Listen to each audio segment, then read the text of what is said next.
WrestleMania 11. Oh man, what a stoink pile this one was.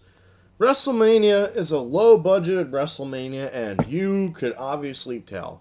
Because it's from Hartford, Connecticut, which is the back, right a few miles away from WWE headquarters, so they wanted to be close to home. So yeah, it was low budgeted, and it pretty much showed. Uh, sure, there are a few good celebs, but the production felt like a glorified Sunday Night Raw, if you ask me. There aren't any matches that truly stand out. There are a couple solid ones, yes, but none that are truly outstanding. L.T versus Bam Bam was surprisingly nowhere near as bad as it could have been, but it's definitely not main event material either. Kevin Nash, I like Kevin Nash, but I was never really sold on him as a main eventer in the WWE that WWE portrayed him to be. Um, yeah, it was just a weird WrestleMania. It was bad. This one, in my opinion, is definitely the worst. So let's break it down, if you will. So let's start things off with the opener. Lex Luger and the British Bulldog. They were known as a tag team, I believe. I forget what they were called. They were in WCW, I know that. Lex Luger and British Bulldog against the Blue Brothers with Uncle Zebekiah. It's pretty much a throwaway match that did really nothing for either Lex or Davey Boy Smith's career. Solid wrestling, nonetheless. But it was way too short. I couldn't really take the Blue Brothers seriously. The Allied Powers, that's what they were called. Allied Powers win with the Sunset Flip. Yeah, that was their name, the Allied Powers. Yeah, so this one was an okay opener, I guess. Next match was the Intercontinental title match. Razor Ramon with the 1-2-3 Kid against JEFFJARRETT, Jeff Jarrett, and he was with the Roadie for this is for the Intercontinental title. There's a huge pop for Razor. How this guy didn't become WWE champion because he was so popular, I'll never know. But it was a pretty good match here for what they had, despite a few mishaps that were kind of annoying. Jeff Jarrett being in there, to be honest, it's just bad. It was exciting, it was fast paced, not much you can ask for, but there was too much interference, and the fact that I wanted Razor to win made it a little more disappointing for me in the end. Razor wins by disqualification after Rhodey interferes. Next up, we got the Undertaker match. Undertaker versus King Kong Bundy with Ted DiBiase and Money Inc. Decent pop for Taker. This is notable for Bundy's first Mania appearance in 8 years. The match itself was pretty bad, and it made King Kong Bundy look very weak. And Taker wins with a weak flying clothesline. Not a tombstone, surprisingly. He didn't win by a tombstone. Flying clothesline. Yeah, 6.5 minutes. What you gonna do? Alright, so now we got the Tag Team Championship match. The Smoking Guns, Billy and Bart, against Owen Hart and a mystery partner.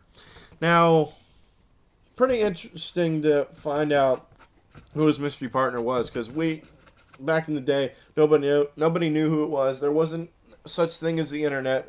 Internet wasn't as big as it was. And you didn't know who Owen Hart's partner was. So it turned out to be Yokozuna, of all people.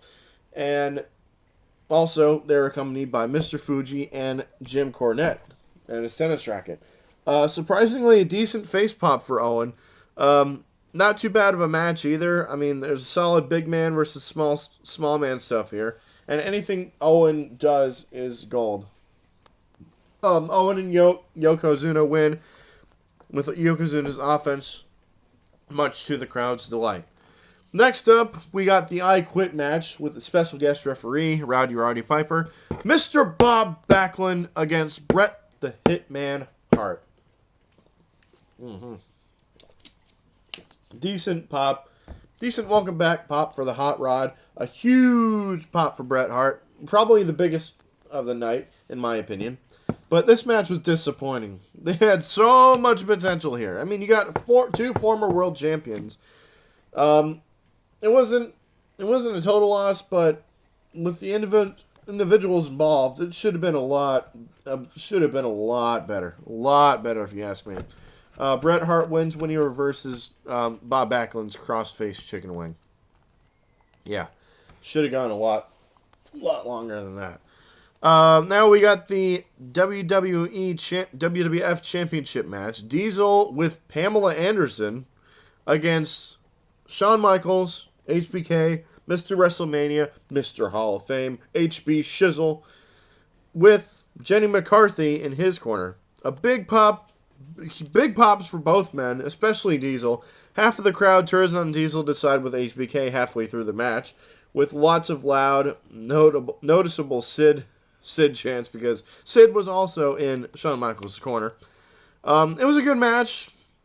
What more can I say? It was a good match with HBK doing his usual amazing stuff, but the crappy last few minutes and unsatisfying finish hurt it in the end for a lot of people, and me included.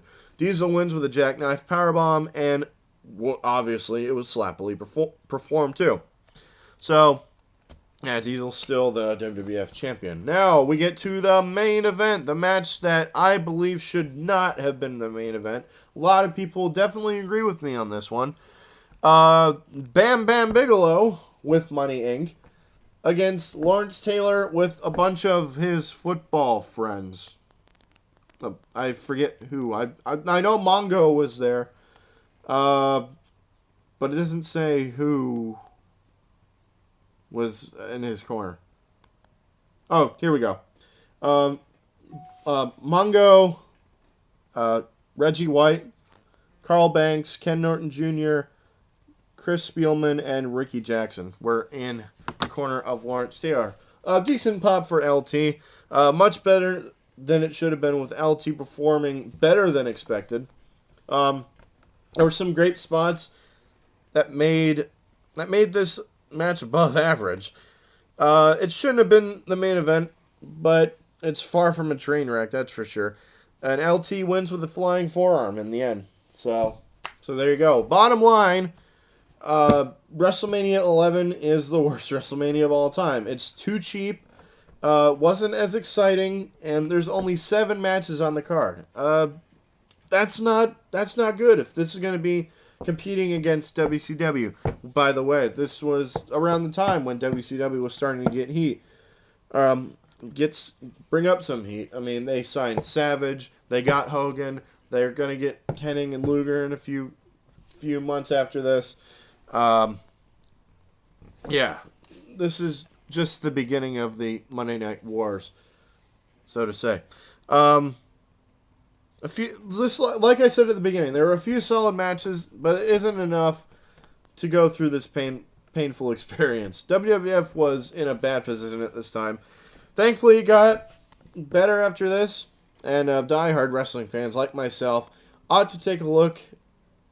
Ought to give this WrestleMania a look, but even that's still debatable, because who would want to cement themselves with this kind of torture? All right, so out of 10, I'm going to rate WrestleMania 11 a 0.5 out of 10. And best match of the night probably was Shawn Michaels and Diesel. And the worst match of the night was probably Undertaker versus King Kong Bundy. So that's my review of WrestleMania 11. Coming up next, WrestleMania 12.